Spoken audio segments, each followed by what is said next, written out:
सभी को नमस्कार। आज का यह वीडियो कक्षा 12 के इतिहास के छात्रों को समर्पित है। तो मेरे आत्मीय बच्चों, छात्रों, आज इतिहास के पहले अध्याय ईंटें, मनके और अस्थियां, हड़प्पा सभ्यता भाग 1 यानी का ये पहला लेक्चर है। आज हम इस चैप्टर की शुरुआत करेंगे। आज के जो मुख्य बिंदु होंगे वो ये होंगे कि इसका परिचय, सभ्यता का पारिभाषिक शब्द, स्थान और काल, आरंभ, निर्वाह के तरीके, कृषि प्रौद्योगिकी, मोहनजोदड़ो एक नियोजित शहरी केंद्र, नालों का निर्माण, गृह स्थापत्य, दुर्ग, सामाजिक भिन्नताओं का अवलोकन, समाधान, विलासिता की वस्तुओं की खोज, शिल्प उत्पादन के विषय में जानकारी, उत्पादन के केंद्रों की पहचान, माल प्राप्त करने संबंधी नीतियाँ, उपमहाद्वीप तथा उसके से आगे से आने वाला माल, सुदूर क्षेत्रों से संपर्क कैसे कैसे थी। इतना आज हम कवर करेंगे इस चैप्टर में। तो चलिए आगे बढ़ते हैं बच्चों। सबसे पहले परिचय।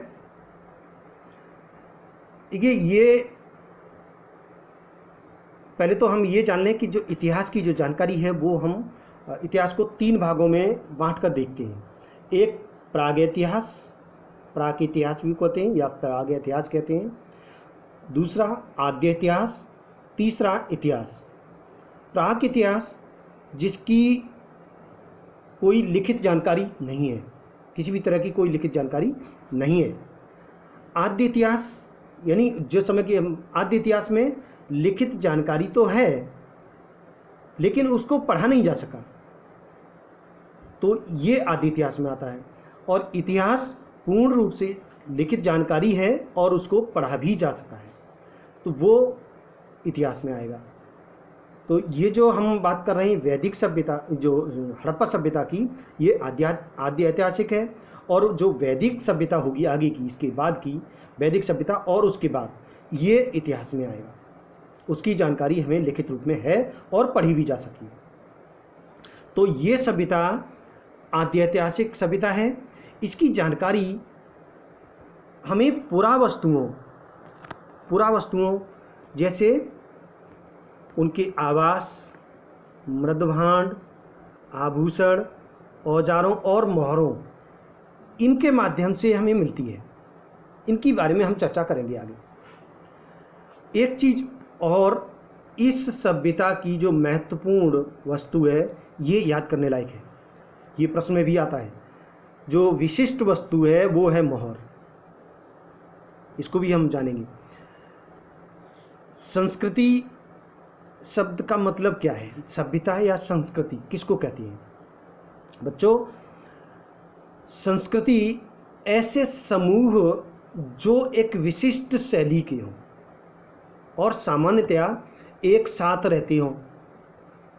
ऐसे लोगों के ऐसे समूह जो एक विशिष्ट शैली के हों, सामान्यतया एक साथ रहते हों, यानी एक भौगोलिक क्षेत्र के अंतर्गत आते हों, और समय, जो कालखंड है, एक निर्धारित समय, वो एक ऐसे जो जहाँ की जो सभ्यता होती है, उनकी जो रहन सहन होती है, उनकी जो शैली होती है, उसको संस्कृति कहते हैं। तो ये चीज़ एक पारिवारिक नया है, आज परिचय कर रहे हैं, तो इसको हम कहते हैं संस्कृति। अब बात करते हैं इस सभ्यता या संस्कृति का नाम हड़प्पा सभ्यता कैसे पड़ा। बच्चों, इसकी जानकारी हमें सबसे पहले हड़प्पा से ही मिलती है। यानी जिसकी जो खुदाई है, हड़प्पा एक गांव था जो रावी नदी के किनारे है, अभी पाकिस्तान में है, पंजाब प्रांत में। वहाँ से हमें इसकी जानकारी मिलती है, मतलब वहाँ खुदाई हुई है सबसे पहले, और इसीलिए उसी के नाम पर इसका नाम हड़प्पा सभ्यता पड़ा। बाद में अलग अलग जगह मिली हैं। इसके साथ ही मोहनजोदड़ो की खुदाई हुई है। तो इसके हड़प्पा, चूँकि हड़प्पा में पहले इसके अवशेष मिले हैं, इस सभ्यता के पहले खुदाई हुई है, इसलिए इसका नाम हड़प्पा पड़ा है।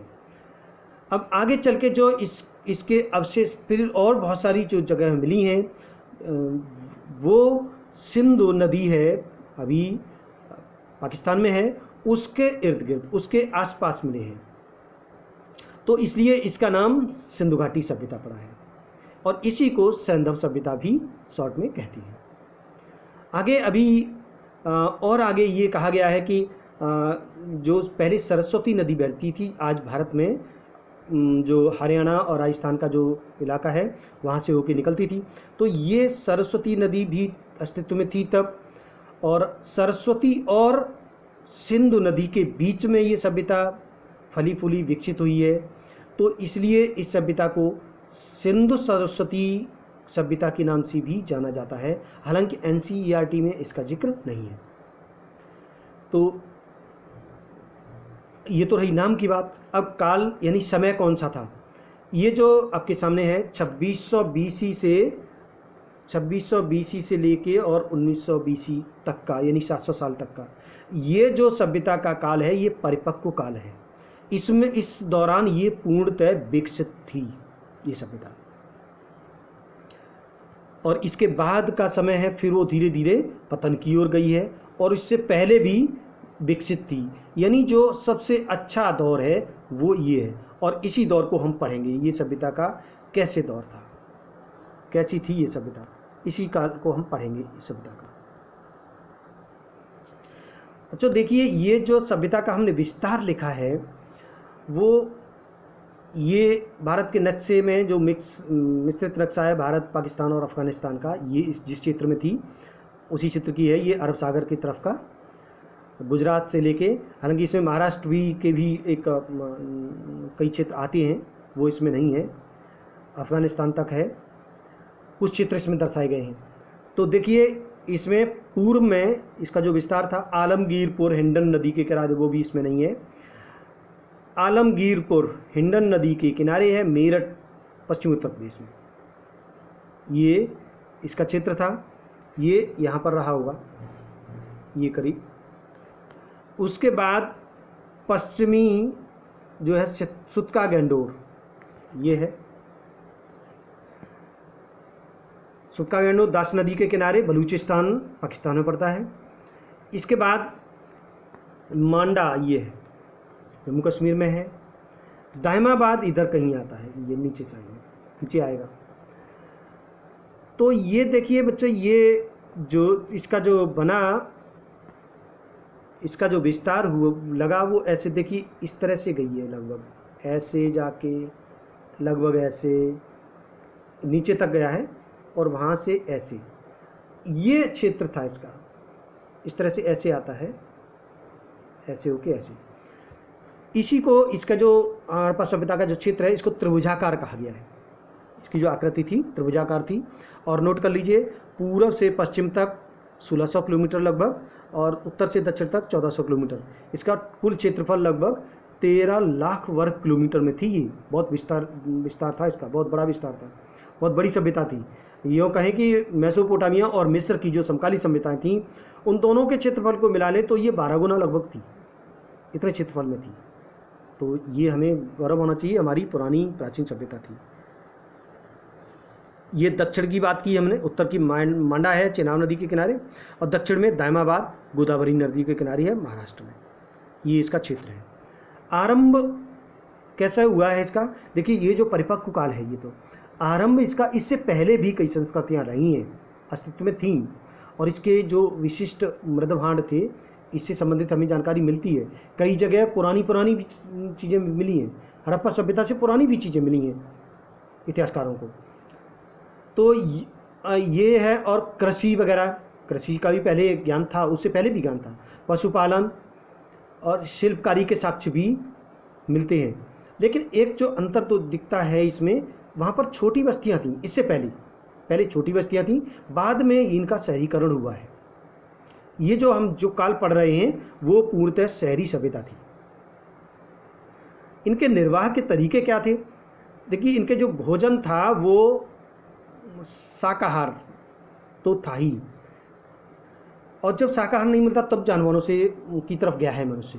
या यूँ कहें कि जानवरों से पहले तो जो पाषाण काल है वो तो जानवरों से शुरू हुआ, उसके बाद पेड़ पौधे जो कुछ भी मिलता था वो खा लेता था। ये तो मतलब अपने जीवन को निर्वाह करने के लिए, कैसे बचाने के लिए जो मिलता है वो खा लेते हैं। लेकिन इस सभ्यता जब परिपक्व दौर है उस समय, और खेती उच्च उच्च और उत्तम दर्जे की हो रही है, और ये जो नदी घाटी है बहुत अच्छा क्षेत्र है, तो खेती बहुत उन्नत किस्म की थी। और इस खेती में ये कुछ ही नाम हमने लिखे हैं, इसमें गेहूँ, जौ, दाल, चावल, तिल वगैरह बहुत सारे अनाज होते थे इस समय। और इसके अन्नागार मिला है बहुत बड़ा, इसमें हड़प्पा में भी है बहुत बड़ा अन्नागार, और मोहनजोदड़ो में भी बहुत बड़े बड़े अन्नागार मिले हैं। इससे ये पता चलता है कि यहाँ की जो खेती है वो बहुत उत्तम होती थी, भंडारण होता था। आज के जैसे एफसीआई वगैरह है, इस तरह से उसमें स्टोर होता था जो अनाज है। उनके जानवरों से भी उनको वो लेते थे। ऐसे साक्ष्य हैं, कुछ जानवर उनके पालतू भी थे, कुछ जंगली भी थे, जैसे भेड़ बकरी वगैरह हैं, ये पालतू जानवर थे, और जंगली बराह, हिरण वगैरह ये जंगली जानवर थे। इसकी जानकारी मिलती है। कृषि प्रौद्योगिकी की बात करते हैं, जब खेती उत्तम दर्जे की थी तो कैसे थी। देखिए, ये जो साक्ष्य मिले हैं बनावली से, मिट्टी के हल के प्रतिरूप मिले हैं, यानी मिट्टी के हल का प्रतिरूप बनाया, यानी हल से वो वाकिफ थे तभी वो प्रतिरूप के रूप में आए हैं। तो हल का प्रचलन था उस समय। और ये कैसे पता चलता है, ये बनावली है हरियाणा में, पहले हिसार डिस्ट्रिक्ट था, अब ये फतेहाबाद में पड़ती है। तो यहाँ से हल के प्रतिरूप मिले हैं। कालीबंगा जो राजस्थान में पड़ता है, यहाँ से जुते हुए खेतों के साक्ष्य मिले हैं। सोरत घई अफगानिस्तान में है, जहाँ से नहरों के अवशेष मिले हैं सिंचाई से संबंधित। धौलावीरा गुजरात में है, यहाँ से जलाशयों के साक्ष्य मिले हैं। यानी ये जो जलाशय है, पानी इकट्ठा कर लिया जाता था बरसात का, और वहाँ से फिर कृषि के उपयोग में लाया जाता था। इस तरह के साक्ष्य हैं निर्वाह के तरीके से संबंधित। अब देखिए, हम बात करते हैं ये एक मोहनजोदड़ो, एक नियोजित शहरी केंद्र, इसके बारे में हम बात करेंगे। बच्चों, ये जो नक्शा कुछ दिख रहा होगा, ऐसे हमने बनाया है, समझाने की कोशिश करिए। ये बहुत महत्वपूर्ण है मोहनजोदड़ो। मोहनजोदड़ो के बारे में समझना बहुत ज़रूरी है। देखिए, जो शहर था, और इस तरह की ही बनावटें थीं अधिकांश शहरों में, इसीलिए और ज़रूरी है। मोहनजोदड़ो तो हमने एक उदाहरण के तौर पर लिया है, और आपके इस चैप्टर में भी है। आप ये जान लें कि इस सभ्यता के अधिकांश जो शहर थे, बड़े बड़े शहर थे, उनकी बनावट यही थी। दुर्ग और निचला शहर, जो पूरा शहर है वो दो भागों में बटा हुआ होता था। दुर्ग ऊंचाई पर होता था, जैसे आपको दिख रहा होगा कि दुर्ग को हमने थोड़ा ऊंचा ऊपर की तरफ बनाया और नीचे की तरफ से शुरू किया है निचला शहर। ये हमने दर्शाने की कोशिश की है कि जो दुर्ग है वो ऊपर है, ऊंचाई पर है, और निचला शहर नीचे है। दूसरा, जो निचला शहर है, मोहनजोदड़ो की बात कर रहे हैं, वो पूरब की तरफ है, और दुर्ग है वो पश्चिम की तरफ है। इस मोहनजोदड़ो को हम इसकी भौतिक स्थिति समझते हैं, भौगोलिक स्थिति को, कि जो सिंधु नदी है उसके पश्चिमी किनारे पर स्थित है। पश्चिमी किनारे पर है, तो ये जो निचला शहर है वो नदी के किनारे हुआ, और दुर्ग है वो नदी के दूसरी तरफ हुआ। ये सिस्टम था। और ये जो दोनों जो शहर हैं अलग अलग हैं, और अलग अलग शहर अलग अलग बाउंड्री में हैं। दोनों की बाउंड्री है, चार दीवारी है, चार दीवारी है। और ये जो देखिए इसमें हमने दर्शाए हैं, ये एक इधर और एक इधर, ये इसके मुख्य द्वार हैं दुर्ग की। ये वीआईपी कॉलोनी थी आज के समय में कह सकते हैं। और ये इसका जो चबूतरा बनाया गया था, और उसके ऊपर ये कॉलोनी बसाई गई थी, बहुत प्लानिंग से, बहुत बड़ी इंजीनियरिंग थी इसमें। इसमें देखिए, ये हमें जो अन्नागार मिला है, स्नानागार है, श्रमिक आवास है, और भी बहुत सारी चीज़ें मिली हैं। जो विशाल भवन है जिसको प्रासाद कहती थी, वो भी यहीं से मिला है। जिसमें ऐसे माना जाता है कि राजा और बड़े संभ्रांत लोग इसमें रहते होंगे। ये जो अन्नागार मिला है जिसकी बात कर रहे हैं कि वो अन्नागार 6 बड़े बड़े हॉल हैं, उनकी 2 रो हैं, उत्तर की तरफ है और एक जैसे इस तरह की है, एक रो ये है और एक रो ये है, एक उत्तर की तरफ और ये, तो 6 इधर हैं और 6 ही नीचे साइड में है। तो इस तरह से रूम है, बड़े बड़े हॉल हैं, इस तरह के ये अन्नागार है। स्नानागार बहुत बड़ा है, इसका बहुत फेमस है, विशिष्ट है। स्नानागार यहाँ से मिला है। और ये जो स्नानागार होता था उसके बगल में दूसरी तरफ छोटे छोटे बाथरूम टाइप के बने हैं, जैसे आज भी स्विमिंग पूल वगैरह में देखते हैं हम। पहले लोग छोटे छोटे बाथरूम्स में नहाते हैं ताकि वो जो बड़ा स्नानागार है उसका पानी गंदा ना हो। इस तरह का प्रचलन उस समय भी था, छोटे छोटे बाथरूम्स थे उसके साथ में एक ही लाइन में कई। और ये श्रमिक, ये भी विशेष बात है, श्रमिकों के लिए यहाँ पर 15 आवास मिले हैं, 15 बड़े बड़े हॉल मिले हैं, जहाँ ये अंदाज़ा लगाया जाता है कि ये श्रमिक रहते होंगे यहाँ पर, जो वो काम करने वाले लोग हैं वो वहीं रहते थे। तो इस तरह का ये था। अब बात करते हैं निचले शहर की। निचले शहर में ग्रिड सिस्टम था। ग्रिड सिस्टम को आगे समझने की कोशिश करेंगे। मुख्य सड़क 10 मीटर चौड़ी, घरों के द्वार मुख्य सड़क पर नहीं खुलते, ये इंपॉर्टेंट है।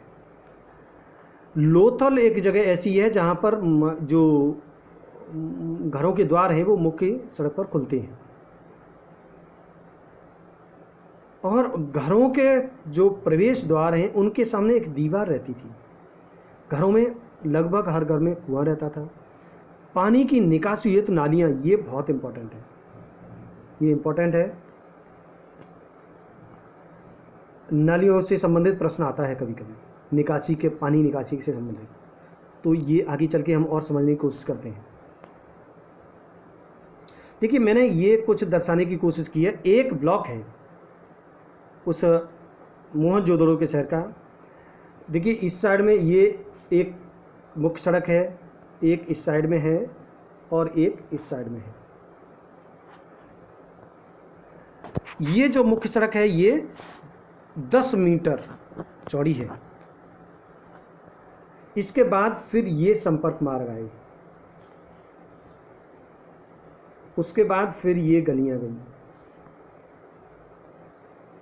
इन गलियों में फिर ये 1 नंबर, 2 नंबर, 3, 4, इस तरह से ये 5,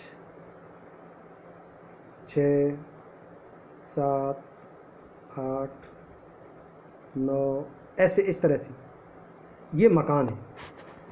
अब देखिए, यहाँ जो मैंने बताने की कोशिश की है, प्रत्येक घर के दरवाजे के सामने एक ये लाइन सी खींची है।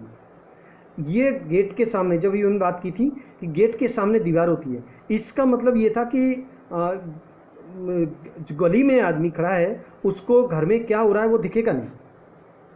यानी वो लोग अपनी घर की जो बात है वो बाहर जाने से रोकते थे, ऐसा लगता है। और ये लगभग हर घर में मिला है। ये इसके बाद अब बात करते हैं कि नाली कैसी होती थी। अच्छा, ये नाली घर आया, घर के साथ में बगल से ये नाली होगी, इसके साथ ये जो इसके बगल से नाली होगी, और ये नाली यहाँ से थोड़ा सा बड़े नाले में मिल जाएगी, और फिर इधर से एक और बहुत बड़ा नाला होगा फिर इस रोड के किनारे। इस तरह से ये पानी का निकास होगा। ये पानी पहले इसमें गिरेगा आके, फिर यहाँ से इसमें जाएगा, और ये सब चीज़ें बहुत व्यवस्थित थीं। इनके जो कूड़ा करकट इकट्ठा हो जाता था उसके साफ करने की भी व्यवस्था थी। इस तरह की ये नालों का सिस्टम था। देखिए, ये हमने एक दिखाया, बड़े नाले का एक प्रवेश द्वार है।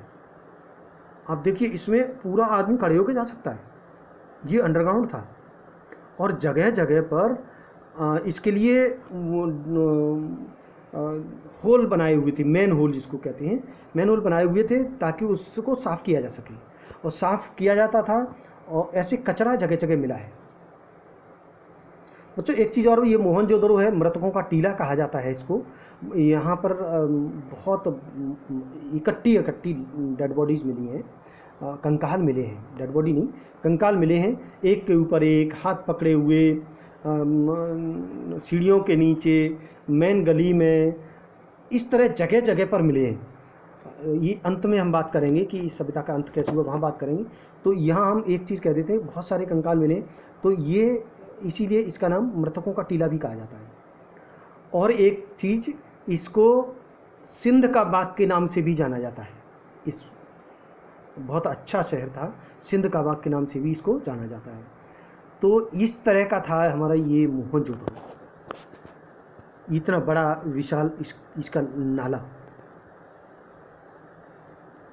अब बात करते हैं बच्चों, ये सामाजिक भिन्नताओं का अवलोकन हम करते हैं कि ये समाज में भिन्नताएं थीं, तो वो किस प्रकार हम पता लगाया हमने। इन्होंने, जो इतिहासकारों ने पता लगाया है, वो दो तरह से, एक तो समाधान और विलासिता की वस्तुओं के आधार पर उन्होंने इसका पता लगाया है कि समाज में भिन्नताएं थीं। पहले समाधान की बात करते हैं। समाधान मतलब जब आदमी की मृत्यु हो जाती थी तो उसके शव को किस प्रकार उसकी अंत्येष्टि की जाती थी। तो बच्चों ये दफनाया जाता था, दफनाने की प्रथा थी। तो दफनाने के जो साक्ष्य मिले हैं वो दो तरह से ही, एक कुछ तो साधारण हैं, ऐसे ही दफनाए हुए हैं, जहाँ पर उनको जो कंकाल मिला है साधारण रूप से गड्ढा कूदा और दफना दिया। उसके साथ एक चीज़ और थी कि कुछ चीज़ें उसके साथ दफनाने की, कुछ वस्तुएं दफनाने की प्रथा थी। तो इस तरह से वहाँ से मिली हैं, कुछ साधारण मिले हैं, कुछ विशिष्ट मिले हैं। बिल्कुल अलग कैटेगरी से नहीं किया जा सकता, कुछ बड़े थे, कुछ समृद्ध थे, अलग अलग तरह से थे। फिर भी हमने दो कैटेगरी में बांट के इसको देख रहे हैं कि एक तो बिल्कुल साधारण था, गड्ढा खोदा और कर दिया, लेकिन दूसरा ऐसा था कि उसके ऊपर ईंटें चिन दी और उसको सुंदर बना दिया उसको, ताकि ये पता चल जाए कि ये एक विशिष्ट स्थान है, किसी की यादगार है, इस तरह से। और इसके जो साक्ष्य मिले हैं वो अलग अलग दर्शाते हैं कि जो समाज था वो अलग अलग तरह का था। बच्चों ये मिस्र की जो पिरामिड हैं वो देखा होगा, वो उसी तरह का वही है। पिरामिड भी एक तरह का समाधान है, वो कल्चर समकालीन था, तो इस तरह का कल्चर यहाँ भी था, उस तरह की सभ्यता यहाँ भी थी। समाधान की जो क्रियाकलाप थे वो यहाँ भी ऐसी थी, अलग अलग तरह से। तो इससे हम अंदाज़ा लगाते हैं कि समाज अलग अलग वर्गों में बटा था। विलासिता की वस्तुओं की खोज, इन्होंने ये भी पता लगाया है कि किस किस तरह की चीज़ें उपयोग में लाई जाती थी। तो एक तो चीज़ की उपयोगी वस्तुएं जो सबको काम आनी ही आनी है, जैसे पत्थर है और मिट्टी जैसे सामान्य पदार्थ से बनी हुई चीज़ें हैं, वो सामान्य वर्ग के लोग भी इस्तेमाल करते हैं। दूसरा, विलासिता की जैसी चीज़ें जो दुर्लभ और महंगी वस्तुएं थीं, अनुपलब्ध, वो आसानी से नहीं मिलती, ऐसी चीज़ें जटिल तकनीक से बनी हैं, फयांस, सोना, लाजवर्त मणि आदि जो महत्वपूर्ण जो पदार्थ हैं उनसे बनी हुई चीज़ें हैं। ये चीज़ें विलासिता की वस्तुएं थीं और इनको पैसे वाले ही इस्तेमाल करते होंगे। इससे ये पता चलता है कि ये जो वस्तुएं अलग अलग तरह की हैं, तो इसका मतलब अलग अलग तरह के लोग, इनके उपयोग करने वाले लोग भी अलग अलग प्रकार के रहे होंगे। शिल्प उत्पादन के विषय में जानकारी, तो बच्चों ये भी बहुत इंपॉर्टेंट है। चन्नूदड़ो, कोट करिए, चन्नूदड़ो मोहनजोदड़ो की तुलना में बहुत छोटा शहर है। मोहनजोदड़ो 125 हेक्टेयर में है और उसकी तुलना में ये कि मात्र 7 हेक्टेयर में है। और ये शिल्प उत्पादन का केंद्र है, मनके बनाना, शंख की कटाई, धातु कर्म और मोर निर्माण और बाट बनाने में, कि ये मनके का तो कारखाना मिला है यहाँ, बहुत बड़ा काम होता था मनके का।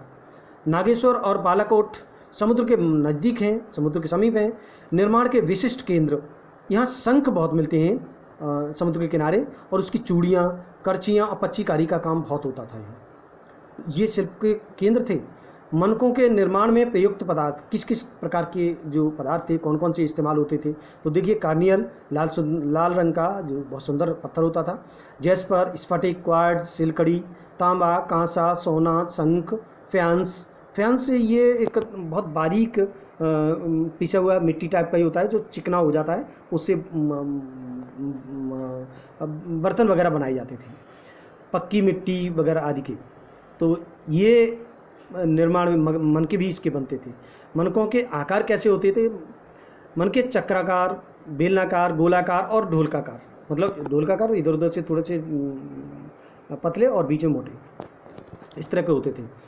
उत्पादन केंद्रों की पहचान कैसे होती है, ये देखिए बहुत इम्पोर्टेंट है। हम लोग ये रिसर्च से संबंधित है, ये अनुसंधान कैसे होता है। तो देखिए प्रस्तर, मतलब ये जो पत्थर है उसके पिंड इकट्ठे मिलना एक जैसी, फिर पूरे शंख एक साथ बहुत सारी मात्रा में मिलना, तांबा का अयस्क जो ओर है, कच्चा जो मिट्टी में निकलता है उस तरह का मिलना, इसका मतलब वहाँ तांबा बनाया जाता था। कच्चा माल मिलेगा तो वहाँ पर कुछ न कुछ गतिविधियाँ रही होंगी। औजार जो जिससे वो बनाई जाती थी, वहाँ शिल्पकारी होती थी। अपूर्ण वस्तुएं, कुछ अपूर्ण वस्तुएं ही रह गई, और कुछ उसका कूड़ा करकट, मतलब जो उससे काट छाँट छीलन जो बची, जो कटा पिटा जो चीज़ बचा फालतू का, वो चीज़ें मिली हैं। उससे अंदाज़ा लगाया जाता है कि यहाँ उत्पादन के केंद्र रहे होंगे। ये उत्पादन की पहचान के केंद्र हैं। ये देखिए कुछ चीज़ें हम लाए हैं शिल्प से संबंधित। पहले ही चित्र है जो हमारे लेफ़्ट साइड में, वो तांबे और कांसे के बर्तन हैं, इस तरह के बर्तन होते थे। फिर बीच में है जो मिट्टी के बर्तन हैं, और बिल्कुल राइट साइड में है वो मनके की माला है। ये मनके हैं रखे हुए हैं, अलग अलग टाइप के, गोल हैं, ढोलकाकार हैं, चक्राकार हैं, अलग अलग तरह के ये मनके हैं। ये पुरातत्व वस्तुएं हैं। माल संबंधी, जो माल प्राप्त करने संबंधी जो नीतियाँ हैं वो क्या थी? देखिए हमारा जो व्यापार है वो बहुत दूर दूर तक होता था, तो ये कहाँ कहाँ से क्या क्या सामान आता था वो हम देख लेते हैं, कहाँ से माल हम प्राप्त करते थे। शंख जो आता था वो नागेश्वर और बालाकोट से, ये तो इसी सभ्यता का था। लार्ज वर्द मणि ये बाहर से आता था, सोर्तगई अफगानिस्तान बहुत दूर से। कार्नियल लोथल गुजरात से, शेरखड़ी पत्थर राजस्थान और गुजरात से। तांबा खेतड़ी राजस्थान में पड़ता है, खेतड़ी राजस्थान और ओमान से, बहुत दूर से, अरब कंट्री से। सोना दक्षिण भारत से, स्वर्णगिरी, जिसको स्वर्णगिरी भी कहते हैं, स्वर्णगिरी कोलार आज कर्नाटक में है, ये यहाँ से आता था। देखिए सुदूर इसके प्रमाण हैं कि यहाँ तक होता था। ये जो पहला वाला ये बर्तन है, ये जो ओमान से मिला है और हड़प्पा टाइप का है। हड़प्पा में जिस तरह से होता था उसी तरह के, उसी शिल्पकारी का है, ये वहाँ से मिला है। इसका मतलब वहाँ पर व्यापार होता था। दूसरे में ये फारस की मोहर है, फारस की मोहर है, लेकिन इसमें चित्रांकन जो है वो हड़प्पा शैली का है। इसका मतलब ये है कि इससे मिलती जुलती चीज़ें थीं। फारस में हड़प्पा कालीन जो लिखावट है, जो चित्र हैं वो है, और जो ओमान में हमारा जो ये बर्तन पाया जाता है, तो ये साक्ष्य हैं इसके। बच्चों ये तो आज तक का व्याख्यान रहा। आज तक हमने जो देखा, जो आज तक जो कवर किया वो एक बार और देख लेते हैं, और इसके बाद हम आज का दोहरा लेते हैं। इसके बाद एक लेक्चर और होगा इस चैप्टर का, उसके माध्यम से महत्वपूर्ण जानकारी और लाएंगे। तो और इसमें जो महत्वपूर्ण चीज़ें हैं वो एक बार और देख लेते हैं। देखिए इसका जो परिचय हम कराएंगे, पहले तो परिचय वही चीज़ें हैं कि ये जो ऐतिहासिक सभ्यता है और ये मृदवाण वगैरह उससे पता चली है। ये जो सभ्यता है इसकी जो विशिष्ट जो प्रवस्तु है वो मोहर है, ध्यान रखिए। संस्कृति क्या होती है ये हमने जाना है। उसका नाम कैसे पड़ा? हड़प्पा में सबसे पहले खुदाई हुई है तो इसलिए हड़प्पा पड़ा। सिंधु नदी के किनारे है तो सिंधु घाटी सभ्यता पड़ा है। काल निर्धारण इसका 2600 से 1920 ही है जो ये परिपक्व काल है, ध्यान रखिए। इसके पहले भी हड़प्पा सभ्यता थी पूर्वकालीन, और इसके बाद की को उत्तरकालीन कहा जाता है। ये जो इसका विस्तार है ये त्रिभुजाकार सभ्यता थी, इसका जो आकार था त्रिभुजाकार था। पूर्व में आलमगीरपुर, पश्चिम में सुतका गिंडोर और मांडा से दायमाबाद तक, पूर्व से 1600 किलोमीटर, और ये उत्तर से दक्षिण 1400, 13 लाख वर्ग किलोमीटर का इसका क्षेत्रफल वगैरह वगैरह ये हमने जाना है। और आगे हमने जाना है कि आरंभ क्या था, उससे पहले भी सभ्यता थी, निर्वाह के तरीके कैसे कैसे वो जीते थे, क्या क्या खाते पीते थे।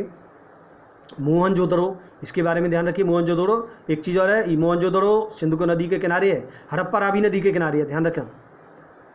तो ये यहाँ से मोहनजोदड़ो बहुत इंपॉर्टेंट है, इसके बारे में याद कर लीजिए और मतलब इसको समझ लीजिए अच्छी तरह से, इसको समझाने की कोशिश की है। ये चित्र के माध्यम से गृह स्थापत्य और नालों का निर्माण ये समझा है इस चित्र के माध्यम से। और इसके बाद ये देखा है हमने विशाल ये नाला था, क्योंकि हम ये अक्सर आता है, तो ये ध्यान रखिए कि इसका जो नाले का जो सिस्टम था, पानी निकासी का सिस्टम था, वो कैसा था। मोहनजोदड़ो में विशाल ये जो प्रवेश द्वार है इसका। सामाजिक भिन्नताओं का अवलोकन कैसे करते हैं इतिहासकार, दो महत्वपूर्ण बिंदु हैं इसमें, समाधान और विलासिता की वस्तुएं, इसके आधार पर अलग अलग करते हैं समाज को।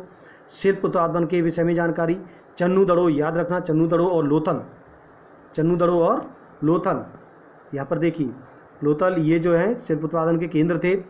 और नागेश्वर और बालाकोट मनकों के निर्माण में प्रयुक्त पदार्थ और मनकों के आकार कैसे थे और उनकी पहचान कैसे होती है उत्पादन केंद्रों की। ये कुछ साक्ष्य हैं जो आपके सामने हैं, शिल्प से संबंधित कैसे कैसे मतलब कलाकारी थी, ये बहुत मनमोहक है। माल प्राप्त करने संबंधी नीतियाँ, यानी हमारा जो माल है आयात निर्यात है वो बहुत दूर दूर तक होता था। शंख, लाजवत मणि, ये कार्नियल, ये कहाँ कहाँ से मिलता था, ये इसके माध्यम से। और सुदूर से संपर्क से साक्ष्य, ये पहला वाला जो ओमान का साक्ष्य है, दूसरा फारस का है, पश्चिमी एशिया से संबंधित हैं ये सब। ये आज हमने ये जाना है। अब देखिए बच्चों, अगले व्याख्यान में हम क्या जानेंगे, मोहरें, लिपि और बाट, मोहरें और मुद्रांकन, इसमें हम देखेंगे। एक रहस्यमय लिपि, बाट, प्राचीन सभ्यता, प्रासाद और शासक, सभ्यता का अंत कैसे हुआ, हड़प्पा सभ्यता की खोज, कनिंघम का भ्रम, इस पर चर्चा करेंगे अगले वीडियो में, बहुत इंपॉर्टेंट है, इसकी खोज कैसे हुई है इसके बारे में चर्चा करेंगे। एक नवीन प्राचीन सभ्यता, नई तकनीकें और प्रश्न, अतीत को जोड़कर पूरा करने की समस्याएं रही हैं और खोजों का वर्गीकरण, इसकी और व्याख्या की समस्याएं, इस पर चर्चा करेंगे। तो आज आपने सुना हमें अच्छी तरह से, तो ये आशा है कि आपको अच्छा लगा होगा। अगले वीडियो तक इंतजार करिए, तब तक के लिए बहुत बहुत धन्यवाद।